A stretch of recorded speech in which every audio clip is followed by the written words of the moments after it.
الراضی Islamic school جماعت چہارم مضمون اردو قواعد کلپ نمبر 2۔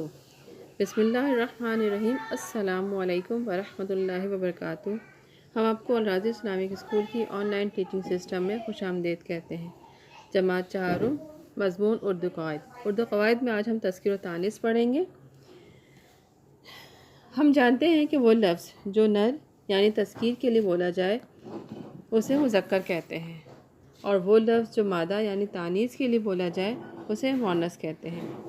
تذکیر و تانیث دو قسم کی ہوتی ہیں، تذکیر و تانیث حقیقی اور تذکیر و تانیث غیر حقیقی۔ تذکیر و تانیث حقیقی، اللہ تعالیٰ نے ہر جاندار کا جوڑا بنایا ہے۔ جانداروں کا نر مذکر اور مادہ مؤنث کہلاتے ہیں، اسے تذکیر و تانیث حقیقی کہتے ہیں۔ اب ہم اس کو تذکیر و تانیث حقیقی کو مثال کے ذریعے سمجھیں گے۔ درزی درزن، مینڈھا بھیڑ، تیتر تیتری، چیونٹا چیونٹی، ناگ ناگن۔ اب میں غیر حقیقی تذکیر و تانیث کو ڈیفائن کروں گی۔ غیر حقیقی جن میں جان نہیں ہوتی، اشیاء میں نر اور مادے کا تصور نہیں ہوتا، لیکن بولنے، لکھنے اور پڑھنے میں اہل زبان انہیں مذکر اور مؤنث قرار دیتے ہیں۔ اب ہم اس کو مثال کے ذریعے سمجھیں گے۔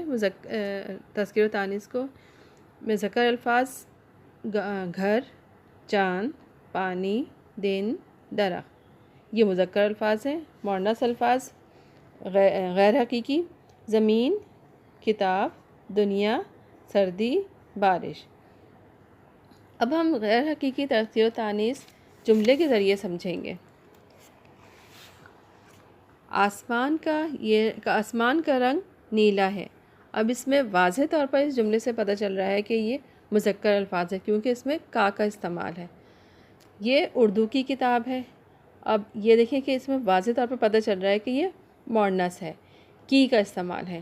یہ اردو کی کتاب ہے۔ اس کے علاوہ پانی ٹھنڈا ہے، پانی ٹھنڈا ہے، گھاس ہری ہے۔